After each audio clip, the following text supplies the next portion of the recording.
मेरे भारत के कंठहार, तुझको शत शत वंदन बिहार। नमस्कार, आप देख रहे हैं एसटीवी न्यूज़। मैं हूं अंसारुल हक। बिहार आज अपने स्थापना का 109वां दिवस मना रहा है और पूरे बिहार में बिहार दिवस को लेकर के धूम है। लेकिन इस बार थोड़ा सा रंग फीका है बिहार दिवस का, क्योंकि कोरोना के वजह से कई सारे कार्यक्रम नहीं हो पा रहे हैं। लेकिन इन सब के बीच आज प्रदेश के मुख्यमंत्री नीतीश कुमार ने वीडियो कॉन्फ्रेंसिंग के ज़रिए पूरे बिहार को संबोधित किया है और जल जीवन हरियाली और तमाम चीज़ों को लेकर के बहुत सारी जानकारियां साझा की है और ख़ुद के बिहारी होने पर गर्व का एहसास कराया है। इन सब के बीच पूर्वी चंपारण के लिए क्या कुछ खास है बिहार को लेकर के, यहाँ जो ज़िला पदाधिकारी हैं वो क्या सोचते हैं, इनसे हम बात करते हैं। सर, बिहार दिवस है आज जो है पहले की तरह जो है जो समारोह वगैरह होते थे वो नहीं हुआ कोरोना की वजह से, लेकिन आज मुख्यमंत्री जी का संबोधन था। क्या कुछ उसमें ख़ास था इस ज़िले के लिए या पूरे बिहारियों के लिए? सर्वप्रथम जो माननीय मुख्यमंत्री जी का वक्तव्य था उसमें ख़ास बात यही थी कि हमको हमारे गौरवशाली इतिहास, अतीत, हमारा जो वर्तमान है और जो सुनहरा भविष्य है, इस पे गर्व होना चाहिए। और बिहार एक ऐसी भूमि रही है कि जिसने पूरे विश्व को ज्ञान दिया है, इसके अलावा साधना का मैसेज भी दिया है और सर्वधर्म समभाव, क्योंकि सभी धर्म के सभी पंथ के लोग जो है एक साथ रहते हैं। बावजूद जो है हमारे बहुत सारे चैलेंजेस है, आपदा आती है हमारे यहाँ पे। और अभी प्रेजेंट कंटेक्स्ट में जैसे आपने बात किया कि कोरोना के चलते जो गैदरिंग हम करते थे और बिहार दिवस मनाते थे, इस पे कहीं ना कहीं थोड़ा सा अंकुश लग गया है, थोड़ा सा रोक है। तो परंतु उत्साह में कोई कमी नहीं है।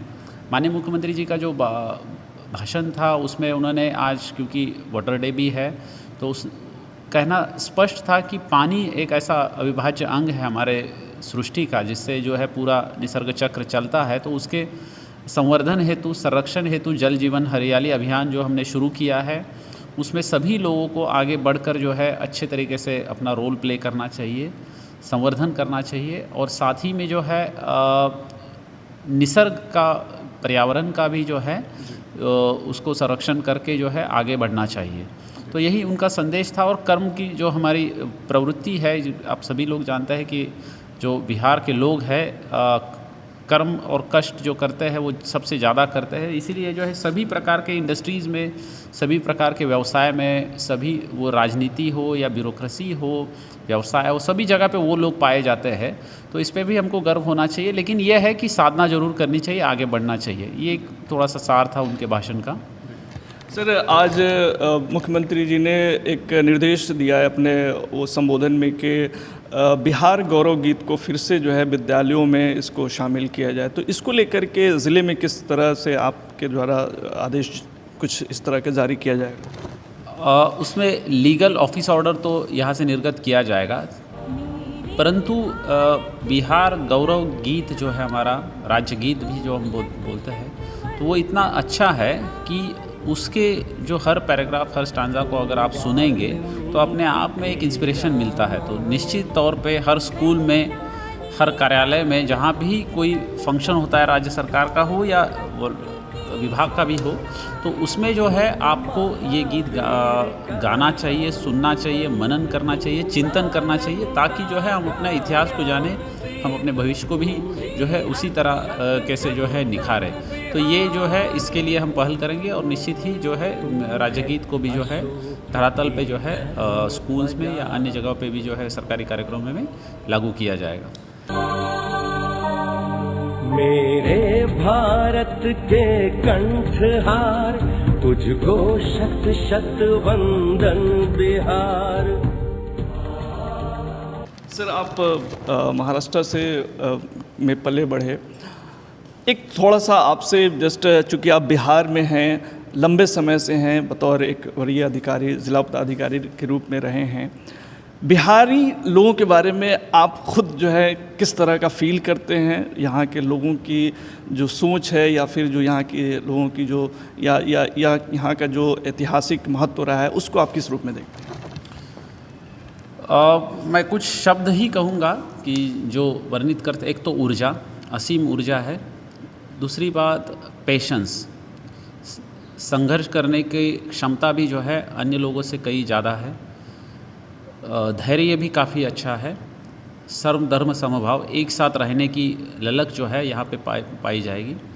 और कोई भी आपदा हो या आपत्ति हो उसको उससे लड़ना, ये भी यहाँ से आप पूरा विश्व सीख सकता है। आप देखिए कोरोना में जो चैलेंजेस थे हमारे, माइग्रेशन हो या इसके अलावा भी जो हमारी पॉपुलेशन डेंसिटी है हाईएस्ट है, फिर भी जो है क्योंकि जो विल पावर है, जो सोशल स्ट्राटा है और जो स्ट्रेंथ है लोगों में बिहार के, तो ये उनको अपने आप में अनोखी बना देती है। तो निश्चित बहुत सारी चीज़ें हैं जो सीखने लायक है। उद्यमशीलता भी जो है वो एक अलग तरीके की है कि कहीं भी जाके हम रह के काम कर सकते हैं। ये भी अपने आप में एक बहुत अच्छी चीज़ और अच्छा पहलू जो है बिहारी व्यक्तिमत्व का मुझे देखने को मिला है। सर एक और कुछ महत्वपूर्ण सवाल आपसे जान लेते हैं, क्योंकि आप 1 महीने की ट्रेनिंग में ज़िले से बाहर गए हुए थे और इस बीच जो है बिहार चंपारण, जब से मोतिहारी शहर की अगर हम बात करें तो जब से नगर निगम बना है तब से ये पहला बिहार दिवस है।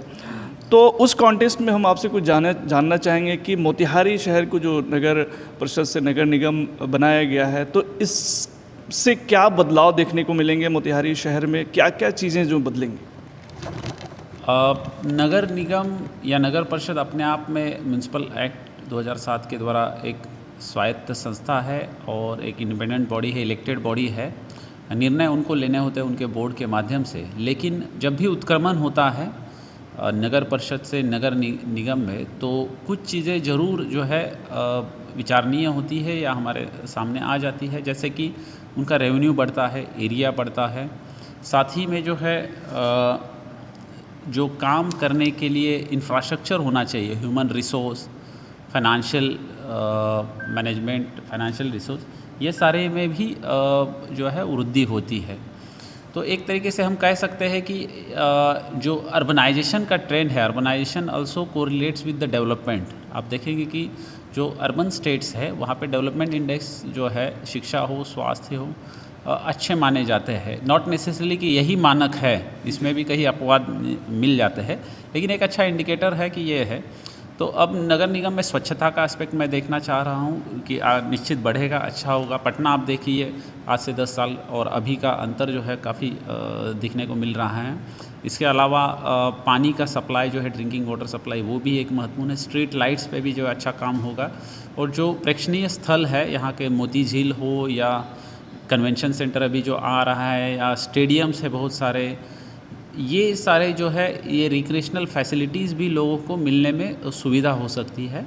तो ये नगर निगम के निश्चित फ़ायदे हैं कि जो आगे आने वाले समय में मैं देख रहा हूँ कि मोतिहारी के लोगों को मिलेंगे। जी, मोती झील की आपने सर बात की कि उसमें एक ये रहेगा, तो मोती झील जो है, जिसे आज मुख्यमंत्री जी के जो संबोधन था उसमें ख़ास तौर से जल जीवन हरियाली पे फोकस था, तो उस दृष्टिकोण से देखा जाए तो मोतिहारी शहर की जीवनदायिनी के रूप में मोती झील है। तो अभी तो बहुत सारे काम प्रशासन के द्वारा किए गए हैं, उसके अतिक्रमण वगैरह हटाया गया है। उस डेवलपमेंट की दिशा में कुछ पहल हुई है सर? क्या कुछ लेटेस्ट इन्फॉर्मेशन है इसके रिगार्डिंग? इस संदर्भ में जो है जो हमको रोड्स बनाने हैं अतिक्रमण हटाने के बाद, मोती झील के किनारे हो या शहर का भी अतिक्रमण, उसका प्रस्ताव जो है पथ निर्माण विभाग को भेजा गया है। काफ़ी अच्छी योजना है जिसमें डिवाइडर्स भी रहेंगे, स्ट्रीट लाइट्स भी है, ड्रेनेज का भी जो है पैरामीटर उसमें लिया गया है। इसके अलावा भी मोती झील का, जैसे पूर्व में भी हमने कहा था कि एक वाटर स्पोर्ट्स का हमारा एंगल है कि we have to make Champaran जो है हमारा मोतिहारी, उसको वाटर स्पोर्ट्स में इंडिया में अव्वल रैंक पे लाना है। हमारे यहाँ से ओलंपियंस जो है निकलने चाहिए और उसमें हम यहाँ पे काम कर रहे हैं। पर्यटन के लिए एक असीम यहाँ पे अपॉर्चुनिटी है, क्योंकि VTR जो जाते हैं वाल्मीकि टाइगर रिजर्व, तो बस hardly 5 minutes from the NH जो है यहाँ पे आ सकते हैं। और बोटिंग वगैरह का वो लाभ ले सकते हैं। इसके अलावा एक वेटलैंड है जो इकोसिस्टम को प्रिजर्व कर रहा है, और हमको लग रहा है कि ये सर्वे करने की बात है कि निश्चित पानी के अंदर जो है जीव है मोती झील के, क्योंकि एक ऑक्सबो लेक भी है, तो वो किस तरीके की इकोसिस्टम है, किस तरीके के जीव है, कोई अनोखा जीव भी हमको मिल सके कि जिसको हम चंपारण के नाम से वो करें, इसका सर्वे जो है करना बहुत आवश्यक है। तो जो पानी के जीव जलचर जो है इस संदर्भ में प्रयास किया जाएगा, क्योंकि गांधी यूनिवर्सिटी भी यहाँ पे आ गई है, या फिर जो भी साइंस यूनिवर्सिटी रहेगी उनसे अनुरोध भी किया जाएगा। मोती झील के किनारे जो है एक मरीन ड्राइव सॉर्ट ऑफ जो है स्थल हो सकता है कि जो यहाँ के वृद्ध लोग हैं या युवा है या मतलब छात्र है, तो इनको बैठने के लिए या रिलैक्स होने के लिए एक अच्छा मिलेगा, क्योंकि सब लोग यहाँ गांधी मैदान नहीं आ सकते, कुछ लोग वहाँ टहल सकते हैं और एक अच्छा पाथवे बन गया है। एटलीस्ट आप 2-3 किलोमीटर जो है अपना वहाँ पे घूम सकते हैं, तो ये सारी मिल सकता है आप लोगों को। और एक एयर प्यूरीफायर भी है, एक मैग्नेट की तरह एक्ट भी करता है मोती झील जो है, क्योंकि सिर्फ अर्बन स्ट्रक्चर्स खड़े रहेंगे तो शहर में मज़ा नहीं है, लेकिन मोती झील है तो एक अलग ही है। ऐसे कितने शहर है पूरे भारत में कि जहाँ पे ये झील मिल सकता है, तो हाथ पे हम गिन सकते हैं इस साइज़ के। तो निश्चित गौरव की बात है कि मोती झील हमारे पास है और इसके विकास के लिए हम प्रयास कर रहे हैं। और अभी कुछ ही दिनों में मतलब विद इन फ्यू डेज़ जो है फिर से एक बार हम समीक्षा करेंगे, क्योंकि एक महीना थोड़ा सा गैप पड़ गया था, लेकिन अब जनप्रतिनिधि हो, यहाँ के प्रबुद्ध जनता हो, हमारे मीडिया के आप जैसे साथी लोग हैं, ये सब लोग मिल के, क्योंकि ये अकेले का प्रयास नहीं है, ये जनता के एस्पिरेशंस है और जनता का विल पावर है जिसको प्रशासन एक माध्यम में इम्प्लीमेंट करने लगा है। तो सब मिल के जो है इस पर निर्णय लेके फिर हम इस पर आगे बढ़ेंगे। बहुत बहुत शुक्रिया सर तमाम जानकारी साझा करने के लिए। मेरे भारत के कंठहार, तुझको शत शत वंदन बिहार।